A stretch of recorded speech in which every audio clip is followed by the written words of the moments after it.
Haleluya, firman Tuhan selalu baru bagi setiap orang yang hidup di dalam kasih-Nya, kasih yang tidak retorika. Ya. Dan tentu saja orang-orang yang hidupnya selalu berdiakonia, bermarturianya itu enggak retorika, enggak kebanyakan alasan. Makanya tipsnya supaya Anda bisa adalah sangkal diri pikul salib. Ya, kalau nggak sangkal dipikul salib, Anda dijamin gagal. Dijamin Anda akan gagal. Diakonia Anda kan hanya retorika belaka, ujung-ujungnya ribut, ya, ujung-ujungnya sirik-sirikan, dengki-dengkian. Ketika Anda bermarturia, ujung-ujungnya Anda cari nama buat sendiri. Ya, akhirnya pekerjaan-pekerjaan itu sia-sia yang Anda lakukan itu. Diakonianya Anda enggak naik ke hadirat Tuhan, marturianya Anda pun tumpul. Ya, orang-orang yang Anda injili itu enggak berbuah, ya. Nah, orang-orang yang Anda injili itu ya cuman jadi Kristen saja terus ya sudah. So what kalau sudah begitu, ya. Karena Anda tidak mau sangkal diri pikul salib, hidupmu tidak mau berbuah, hidupmu nggak jadi teladan, orang nggak bisa meneladani hidupmu. Bagaimana orang mau meneladani hidupmu, kamu nggak pernah sangkal diri pikul salib. Ya, satu-satunya cara hanya sangkal diri pikul salib, nggak ada cara lain. Ya, nah hari ini kita belajar tentang Saul dan Saulus. Ya, kata Saul itu artinya bertanya, ya, bertanya-tanya atau bertanya. Ya, orang-orang yang hidupnya sangat benar-benar pragmatis, ya, pragmatis dan praktis orangnya. Enggak kebanyakan retorika. Iya, iya, enggak nih. Saul walaupun anak orang kaya, orang terhormat di sukunya ya maksudnya, tetapi ia bukan orang yang terlalu pemimpi begitu, enggak ya. Seorang yang pragmatis, seorang yang realistis dia itu. Jangan ngawur, Pak. Waktu dia mau diangkat jadi raja, dia ngomong sama si Samuel, jangan ngawur, Pak. Saya ini sukunya paling kecil. Waktu itu suku Benyamin paling sekitar 10.000 atau 15 ribuan saja ya. Karena kan baru perang habis-habisan kan. Baru dibasmi habis-habisan suku Benyamin. Sedangkan suku-suku lain itu sudah ratusan ribu. Ya, sudah ratusan ribu. Nah, jadi mereka itu suku yang paling kecil Benyamin itu di zamannya Raja Saul itu. Nah, dia orangnya pragmatis, praktis. Udahlah, kita hidupnya gini aja, jalanin aja lah, nggak usah kebanyakan inilah. Orangnya praktis, bagus ya. Orang yang praktis itu nggak mau retorika dia, nggak mau pura-pura. Iya iya, enggak deh, ya. Nah, Saulus juga sama. Apa bedanya Saul sama Saulus? Karena Saul itu hidup di zaman Ibrani, Saulus hidup di zaman Roma, di mana bahasa Yunani itu digunakan sehingga di belakangnya harus dikasih nama Us. Ya, Yesus, Marius, kalau perempuan jadi Maria, laki-laki Marius. Yosefus, kalau laki-laki Yosefus, kalau perempuan Yosefa. Ya, Theodorus, kalau perempuan jadi Theodora. Nah, itu sama ya. Maka Saul jadi Saulus. Yesua itu perempuan. Makanya nggak bisa dipakai buat Yesus karena Yesus laki-laki. Makanya jadi Yesus. Begitu ya. Itu aturan dalam gramatikal orang Yunani. Sama kalau Anda bilang ada namanya orang ya kan, misalnya namanya apa namanya Sukarni. Nah, ini harusnya perempuan nih. Nah, tapi ada laki-laki namanya Sukarni ya, saya kaget juga itu ternyata di Jawa. Soekarno itu laki-laki. Suharti itu perempuan. Soeharto itu laki-laki. Nah, itu contoh begitu ya, contohnya seperti itu. Nah, di zamannya Yunani juga sama seperti itu. Makanya Saulus nggak bisa cuma Saul saja, harus ada usnya di belakangnya untuk menunjukkan laki-laki. Nah, saudara, apa yang terjadi di dalam di dalam skenario nya Samuel dengan cerita Saulus ini, cerita Saul, Raja Saul ini ya, waktu itu belum jadi raja. Samuel itu disebut dengan Roeh ya. Roeh itu orang yang visioner, melihat. Jadi dari zaman hakim-hakim sampai dengan zaman Samuel, ya mereka itu orang-orang yang punya keahlian itu kayak Deborah apa segala itu disebut dengan Roeh, melihat. Orang yang visioner, dia lihat jauh ke depan. Ya, orang-orang visioner. Orang-orang visioner tentu saja akan bertolak belakang dengan orang-orang yang pragmatis. Orang visioner itu kayak saya itu ya, visioner. Saya akan melihat nanti begini. Orang-orang pragmatis, istri saya. Waduh, kita berantem kalau udah begitu. Orang yang visioner itu dia lihat jauh ke depan. Sejauh yang dia bisa lihat. Ya, dia punya visi. Nah, orang-orang pragmatis dia nggak mau. Udahlah, jangan macam-macam lu belagu. Ini aja belum kelar. Baru mau lihat, mau ke sana kemari lagi. Ini kelarin dulu. Nah, itulah pragmatis. Nah, Saul ketemu sama Samuel, cocok ya. Wah, cocok berantemnya. Yang satu orangnya pragmatis, yang satu orangnya visioner, ya. Si Saul orangnya pragmatis, ya. Pragmatis. Udah apa adanya deh, gini aja deh, kita jalanin yang ada aja dulu. Begitu ya. Samuel orangnya visioner, rueh, vision. Nah, kemudian namanya diganti menjadi navigator tuh, orang yang punya petunjuk, ya. Tadinya orang visioner. Nah, kemudian dimulai zaman Samuel namanya diganti dengan navi, orang yang punya petunjuk. Karena memberi petunjuk dia kan. Tetapi aslinya dia sebut dengan visioner, orang yang visioner. Mari kita pergi kepada orang yang punya vision, yang visioner itu. Ya, maka si orang pragmatis ini pergi, dia nggak suka pergi ke orang-orang begini, nanya-nanya begitu. Orang-orang pragmatis itu nggak suka lihat-lihat horoskop apa, nggak suka ya. Buat apa terus gitu, jalanin aja yang sekarang. Kalau orang visioner itu, wah dia akan jadi segala macam, segala segala kemungkinan yang ada buat mengamankan visinya dia itu tadi ya. Dia punya visi ke depan, ya kan, kita akan menjadi begini, kita akan bikin begini, dan dia bikin bagaimana caranya untuk bisa mengawal visinya itu, mengerami visinya. Orang pragmatis nggak mau, ya. Nah kita sekarang lihat bagaimana orang yang pragmatis ketemu dengan orang visioner di dalam diri Saulus. Saulus itu adalah orang yang pragmatis, ya. Dia kolerik, pragmatis, itu pemimpin sejati itu. Kolerik, pragmatis, ya. Kolerik dan flegmatik itu pemimpin sejati. Fokus dengan tujuan. Wah, dia itu nggak butuh seks. Wah, nggak butuh seks, dia bisa kendalikan libidonya, dia nggak urusan. Ada orang-orang bisa, jadi Anda jangan bilang nggak percaya, bisa ada ya. Orang-orang kolerik flegmatik itu orang yang bisa menyingkirkan libidonya dia. Dia pokoknya fokusnya kerja. Dia lagi kerjaan apa? Pelayanan. Jadi pelayanan. Dia kerjanya apa? Jadi rampok. Ya jadi rampok. Dia kerjanya apa? Jadi pejabat. Ya jadi pejabat. Fokus hidupnya itu didedikasikan untuk kerjaannya dia. Nah, itu orang-orang kolerik flegmatik ya. Nah, nanti Anda kan manusia itu ada 4 karakter itu yang secara umum ya dalam psikologis itu kan, yang ekstrovert dan introvert. Yang ekstrovert dibagi 2. Ekstrovert itu yang temperamental itu ya, yaitu orang sanguin dan orang kolerik. Kalau yang introvert itu ada melankolis dan flegmatik. Nah, yang repot kalau sanguin melankolis ya, sudah dia seneng janji-janji, wah seneng tebar pesona, tapi dia gampang patah, melankolis. Nanti kalau apa dikit tersinggungan, perasa, mundur, mutung, begitu ya. Orang-orang sanguin ini orang-orang yang biasanya jadi aktor, pemain drama. Nah itu orang-orang sanguin tuh. Orang-orang melankolis, ini orang-orang biasanya seniman-seniman, itu orang-orang melankolis itu ya. Bisa nggak berubah? Bisa, dengan proses kehidupan. Apakah sanguin jelek? Tidak. Karena orang sanguin ini orang yang romantis. Orang kolerik tuh disuruh bilang I love you sama istrinya nggak mau tuh.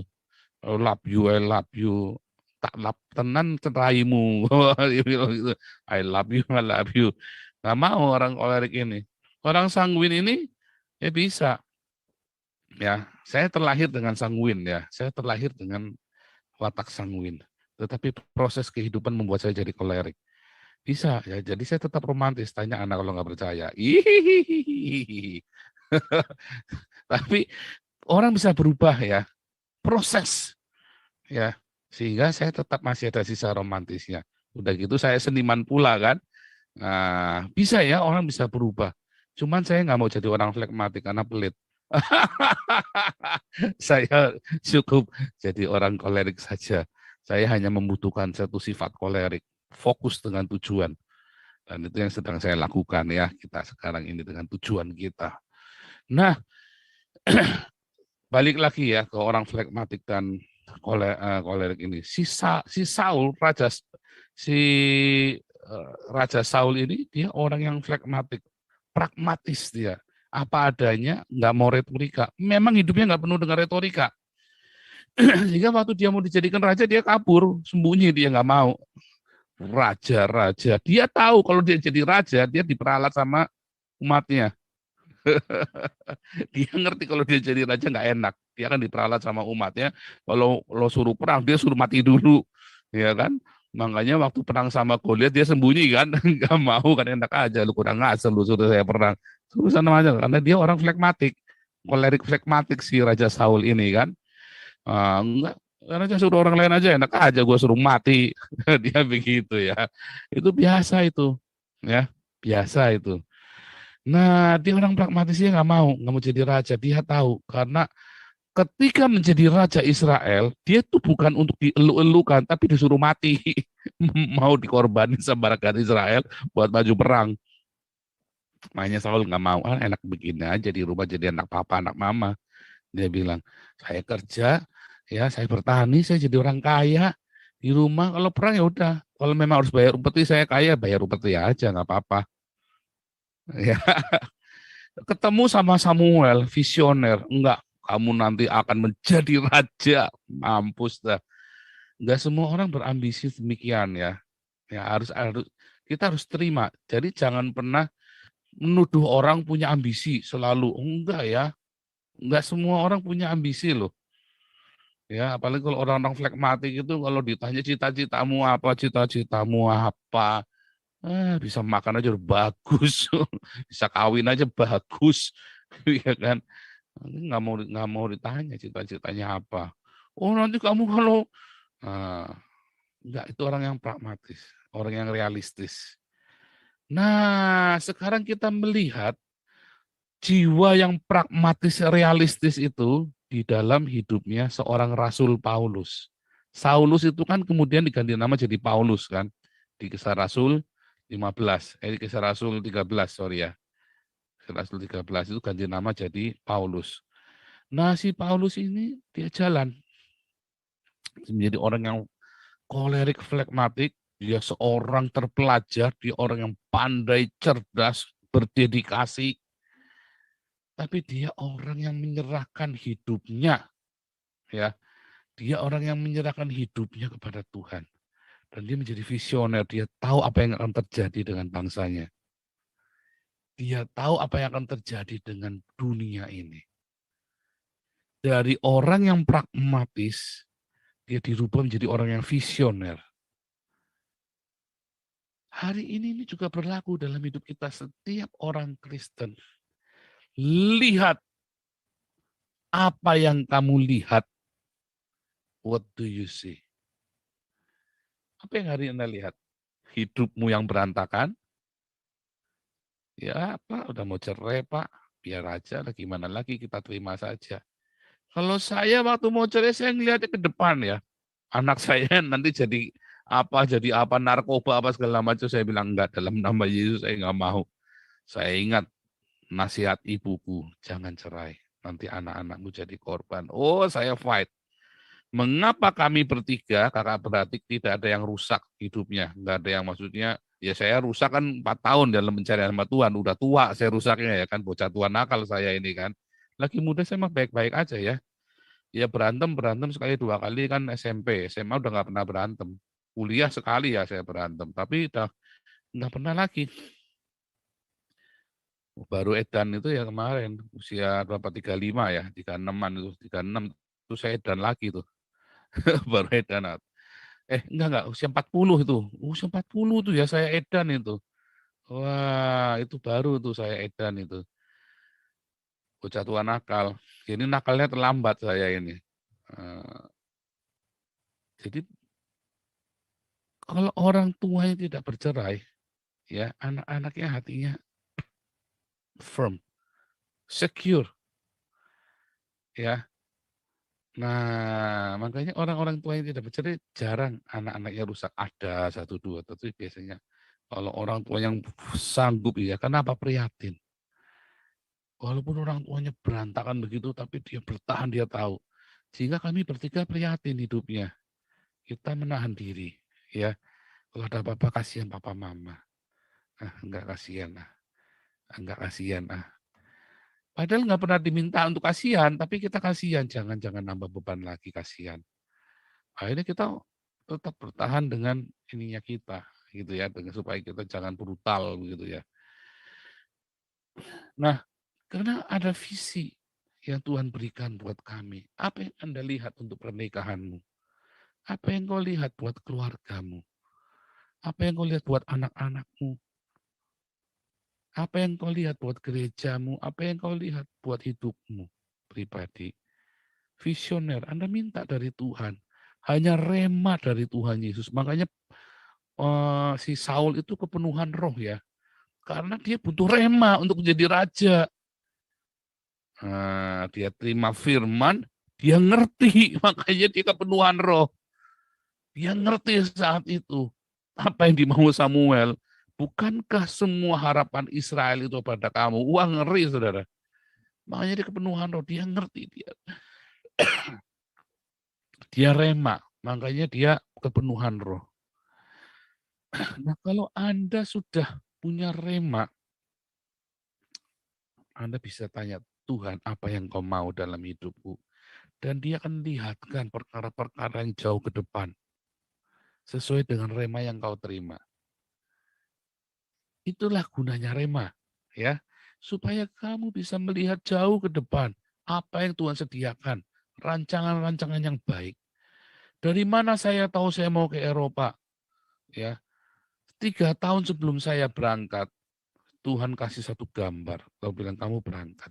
Dari mana itu roh suara Tuhan? Wah, suara Tuhan, gundulmu peang. Dari mana suara Tuhan? Dari rema. Nggak ngawur, bukan ujuk-ujuk saudara lagi kentut. Oh, itu suara Tuhan. Oh, kentut bilang suara Tuhan, kurang asem. Jangan, nggak ada ujuk-ujuk. Suara Tuhan itu didapat dari rema, rema dari logos. Anda penuh dengan logos, Anda penuh dengan agape, maka jadilah itu kombinasi rema. Dan rema itu yang akan bicara kepadamu, kamu harus apa? Kamu menganan, kamu mengiri, inilah jalan, ikutilah. Entah kamu menganan, entah mengiri. Yesaya 30. Dari mana? Dari logos yang jadi rema, Yesaya 30 ya. Ketika kita mengalami pencobaan, dalangan air yang roti dan air serba sedikit, namun kamu akan menatap, kamu akan melihat wajah penebusmu. Dan itu yang terjadi dengan kami. Kalau Anda hari dalam kejepit, ya hari kejepit nasional, wow, kalau Anda mungkin hidupnya dalam kejepit terus tiap hari, ya saatnya Anda belajar logos dan hidup di dalam agape, nanti rema itu akan keluar dan apalagi kalau Anda sering difitnah, sering dicaci maki, biarin, karena itu akan membuat rema itu menguat di dalam hidupmu. Sangkal diri pikul salib, biarin aja orang mau ngomong apa saja, ya sangkal diri pikul salib, ya nggak usah urusan, tenang saja, nggak usah grogi mau dikudeta, nggak usah grogi, biasa saja, ini pekerjaan Tuhan. Makanya saya bilang dulu sudah nyampaikan beberapa, ya biasa saja, mau ambil alih kalau sanggup. Ibu ketua juga bilang, ya kalau mau ambil alih saja, enggak apa-apa. Kita mah bilang mau ambil alih saja, cuman masalahnya bisa enggak, duitnya mau dari mana, kan begitu kan pertanyaannya kan. Orang percaya enggak? Kan dan gitu ya, semua kan begitu. Nah, sama setiap Anda itu jangan khawatir, Tuhan sudah sediakan jatahmu masing-masing. Ya, kita udah punya jatah masing-masing. Anda nggak perlu takut, nggak perlu ngeri, nggak perlu takut disingkirkan, disukut segala macam. Yang penting Anda lurus lempeng, jangan ikut berintrik, jangan ikut berpolitik. Lurus lempeng, jangan ikut politik, jangan ikut intrik. Lurus lempeng, open. Jadi buku yang terbuka. Open book aja, nggak usah banyakkan intrik. Ya, lurus lempeng pokoknya. Jangan takut, logos itu nanti jadi rema. Saudara, logos itu jadi rema Anda disita, dicaci maki, di apa, tenang saja. Cool, jalan terus. Nanti Anda akan dengar itu suara kamu mengenal atau mengiri. Ya, Tuhan itu bisa tuntun hidup kami. Pertama kali ya saya nggak dengar langsung begitu waktu dalam hancur-hancuran begitu orang nyampaikan ke kita, ya teman-teman kita yang peka itu tadi ya, yang dalam tanda kutip peka hidupnya penuh dengan rema itu tadi, mereka datang pada kami, Pak Paul nanti begini ya, nanti kalau sudah ini begini ya. Lama-lama akhirnya kami menemukan sendiri, kami hidup tekun di dalam logos dan di dalam agape, sehingga rema keluar, rema itu melimpah, rema itu bergaung sehingga jadi suara. Dan kami ngerti menganan apa mengiri. Dituntun. Kemudian 3 tahun sebelum berangkat ke Eropa, saya dituntun. Kamu berangkat ke Eropa. Istri saya beker-beker. Si Ana itu. Wah Eba, saya nggak bisa mewel. Kenapa nggak pergi ke Australia aja? Ya kalau pergi ke Australia mah kayak tunggal ya. Saya bilang begitu. Ya Tuhan suruhnya ke Eropa. Kamu gimana? Ya belajar. Stres dia langsung. Waduh belajarnya gimana? Nah, tapi kalau dituntun Tuhan jangan khawatir. Nggak taunya anak saya bisa semua bahasa ya. Bisa bahasa Jerman, bisa bahasa Belanda, ini lagi bahasa belajar Prancis lagi. Nah, itu jangan takut. Di sini wah nanti siapa yang duitnya gimana mahal begini begini begini. Ya nyampe sekarang ya kita puji Tuhan ya kita ada rumah, ada heaternya, ada pemanasnya. Puji Tuhan kita semua pakai pakaian layak. Walaupun saya nggak ganti-ganti hitam terus. Ya bukan nggak ganti-ganti ini maaf ya 20 gini semua bajunya. Memang 20 bajunya hitam semua. Saya jadi ingat Gepeng itu ya. Bajunya 20 hitam semua. Memang bukan apa-apa. Memang sengaja begitu ya buat nyindir pendeta 15M. Baju kenabian. Haleluya. What do you see? Ya, kita hidup harus realistis, ya, harus realistis. Tetapi orang yang realistis, kalau dia punya rema, itu bagus karena dia punya visi sambil dia jalani yang realistis itu, nggak hidup dalam ilusi, nggak ada visinya itu bukan retorika ya. Yang nangkep yang saya ngomong, katakan amin ya. Anda punya visi yang bukan retorika. Anda orang yang realistis. Kita harus orang realistis. Jangan beretorika. Tetapi jangan berhenti. Kita harus punya visi. Ya, Saul ketemu Samuel. Itu jadilah Rasul Paulus itu. Ya, orang-orang yang punya visi dalam hidupnya. Dia praktis, pragmatis, realistis, nggak beretorika, nggak mau yang retorika-retorika, tapi dia punya visi jauh ke depan. Haleluya. What do you see? Apa yang kau lihat? Untuk masa depanmu, anak-anakmu, keluargamu, ya, untuk kehidupanmu, untuk gerejamu, untuk bangsa Indonesia. Tuhan Yesus memberkati. Haleluya.